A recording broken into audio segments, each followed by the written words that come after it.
மாப்பிள்ளை வீட்டிற்கு மாட்டு வண்டியில் வந்த பட்டதாரி புதுமண தம்பதியினரை ஊர் பொதுமக்கள் வியந்து பார்த்தனர். வளர்ந்து வரும் நவநாகரிக உலகத்தில் திருமணம் முடிந்த பிறகு பெண் வீடு மாப்பிள்ளை வீட்டிற்கு புதுமண தம்பதியினர் ஊர்வலமாக செல்வதற்கு பல்வேறு நவீன வசதிகளுடன் கூடிய வாகனங்கள் வலம் வந்து கொண்டிருக்கின்றன. இந்த சூழலில் இன்றும் பழமை மாறாமல் மாட்டு வண்டியில் வந்த புதுமண தம்பதியினர் பயணித்தனர். பொள்ளாச்சி அடுத்த நெகமம் பகுதியைச் சேர்ந்த பட்டதாரி இளைஞர் பூபதி, இவருக்கு பணப்பட்டி பகுதியைச் சேர்ந்த பட்டதாரி என்ற பெண் இந்திராவிற்கு இன்று காலை அங்கித்தொழுவு காளியம்மன் கோவிலில் திருமணம் நடைபெற்றது.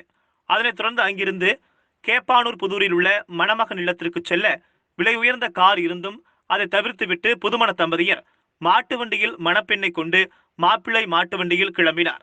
மணமகனே வண்டியை ஓட்ட அவருடன் மணமகள் இந்திரா உடன் அமர்ந்து பயணித்தார்.